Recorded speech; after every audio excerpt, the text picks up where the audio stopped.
Oi pessoal, tudo bem?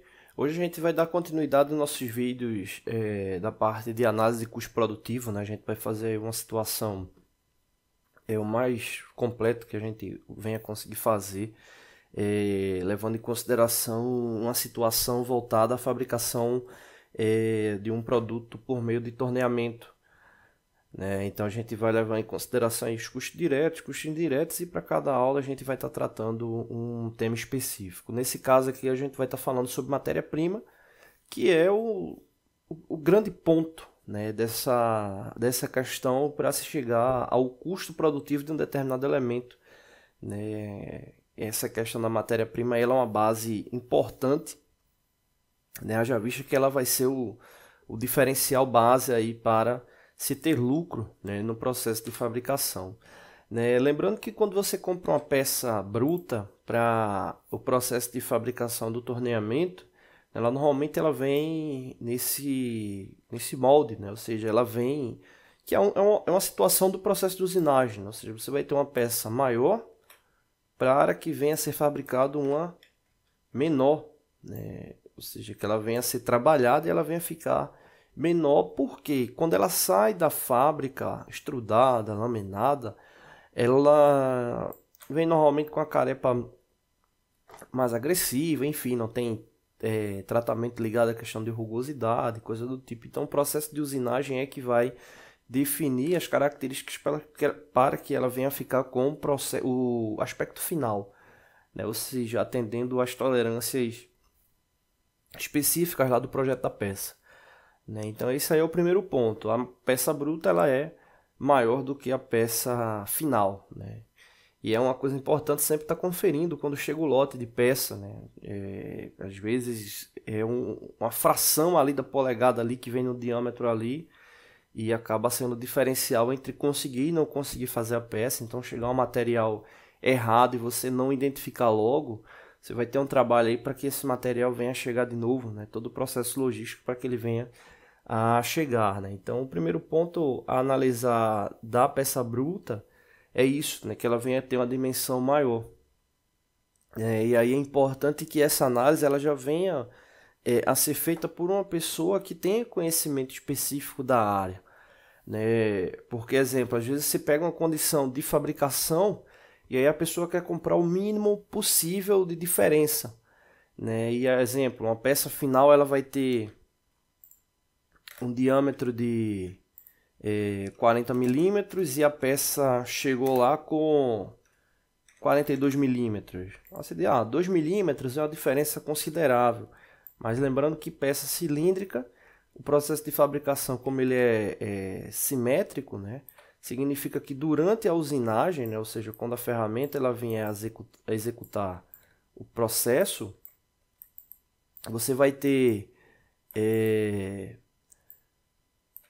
no caso sendo 2 milímetros, né, você vai ter 1 milímetro para um lado, 1 milímetro para o outro, né, ou seja, o que acaba dificultando aí, se, exemplo, se a peça vier com alguma imperfeição, né, você acaba não tendo como usinar ela plenamente, né? Também do contrário é verdade, né? Exemplo, uma peça que vai ficar aí com 40 milímetros no final, você vem comprar peça, exemplo, você queria comprar com 44 milímetros, né, uma margem de 4 milímetros a mais, e aí não tinha, aí você diz, poxa, vou comprar uma peça com 50 milímetros porque é que o fornecedor tem, ou seja, 10 milímetros a mais, você além do custo que você vai ter na peça, né? Essas peças normalmente são vendidas por barras de 6 metros ou por peso, né? 50 milímetros, ou seja, 10 milímetros a mais aí dá um volume bom de material, né?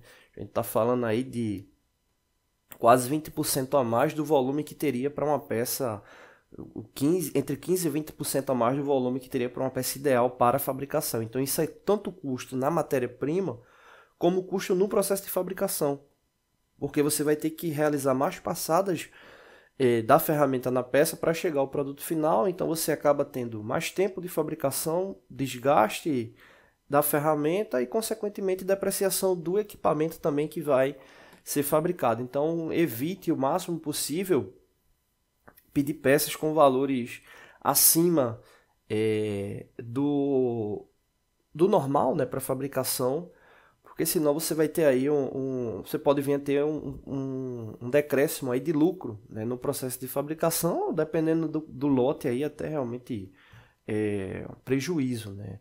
Então é importantíssimo que se tenha cuidado com esse tipo de análise, né? Outra coisa também que é muito comum a gente está falando especificamente de torneamento, mas vários processos se enquadram, né? E a gente vai tentar fazer essa análise aí para outros processos também, injeção, fundição, enfim.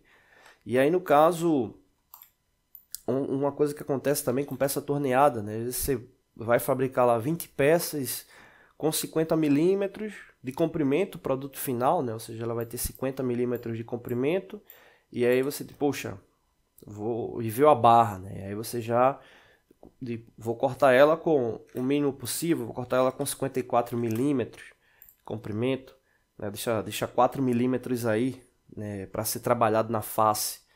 Às vezes você vai cortar lá na serra ou algum outro processo e o corte às vezes sai inclinado, então a peça já vai chegar para você já fora do padrão. Então é um cuidado tanto com o diâmetro como com o comprimento da peça, né, que você vai vir a ser utilizado, né? Então, chegar no denominador comum quanto a isso é importante, por isso que é interessante que se tenha análise de pessoa técnica para esse processo, ou seja, não fique só ligado a compras, né? Então, ele já vem ali específico essa solicitação, né? E a matéria-prima, ela varia de material, o custo dela, né? Aço normalmente são os mais baratos, né? Aço com baixo teor de carbono. E aí ligas de materiais não ferrosos ou ligas especiais, aí o valor já sobe considerável, né? Então, exemplo, latão, ligas especiais, enfim, o valor sobe bastante, né? As taxas, exemplo, material que a gente não tem aqui no Brasil, tem que trazer de fora, né? Se você vai importar, o valor aumenta ainda mais, você tem todo o processo logístico para que esse material venha chegar aqui no Brasil, né? Então, o custo de matéria-prima é uma base ali para diferenciar a questão de ter lucro ou não no processo, né? Sem contar que é importante ter uma análise bem detalhada sobre o material, que isso vai dar link para a nossa próxima aula, que é sobre as ferramentas, né? Que é identificar se com o material que eu vou estar fabricando e com as ferramentas que eu possuo, se eu vou conseguir atender os parâmetros, né? Às vezes a técnica do modelamento, da usinagem eu sei, mas às vezes a ferramenta ou o próprio equipamento ele não vai atender ali o específico, e aí você acaba tendo que correr em cima da hora para tentar comprar uma ferramenta que venha te dar suporte para aquela fabricação, né? Então essa análise da matéria-prima ela é fundamental para que tudo venha a ocorrer bem, né? Então quanto à matéria-prima fica aí essa análise da questão da parte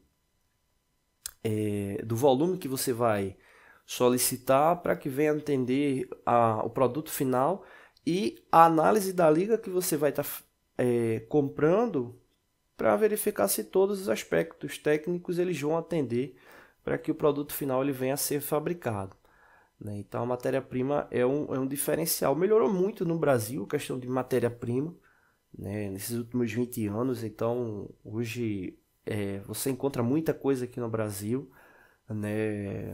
Quando chega nessa parte de ligas de mais especiais, aí é um pouco mais difícil, mas de matéria-prima melhorou muito, até o processo logístico, né? Revendedores, né? Você tem bastante revendedores aí nas capitais. E um detalhe importante, varia muito o preço, né? É um produto que às vezes você encontra diferenças absurdas, né? De um fornecedor para um outro, e às vezes ele está no raio aí de 5 quilômetros, 10 quilômetros. Então é importante essa pesquisa.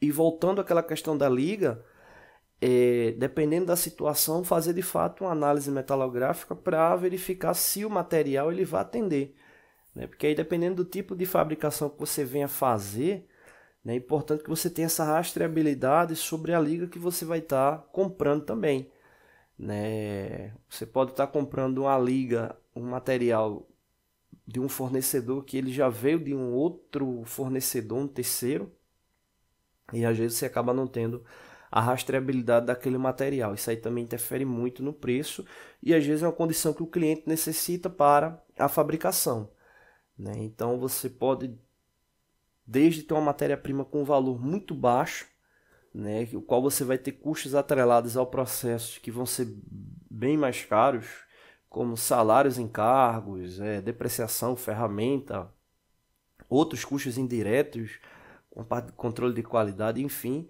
né, que vão ficar muito superiores à matéria-prima e às vezes você tem matéria-prima que tem um valor considerável para o processo, né? Então isso é importante se fazer essa análise, né? Principalmente porque quando você faz uma fabricação dessa terceirizada, né, que é muito comum aqui no Brasil, você tem empresas de ferramentaria terceirizadas, às vezes o cliente final que está querendo comprar o produto também vai sentir no preço final variação grande, né, de preço, né? Você vai para a empresa de ferramentaria A, ele está cobrando lá R$ 5.000 para fabricação, você vai para B, está cobrando 10 mil, você está cobrando o dobro. Mas aí todo esse aspecto é importante para entender qual foi a definição para se chegar naquele preço ali, né? Mesmo que você venha a ter a questão do controle de qualidade final do produto, é importante que se tenha essa análise, porque não é um produto que você vai na prateleira e compra. Ele é um produto que ele vai ser transformado de acordo com a necessidade do cliente. Então, tudo isso aí tem uma base muito forte ligado à matéria-prima, tá bom? Não deixe de se inscrever no canal, toda semana tem vídeo.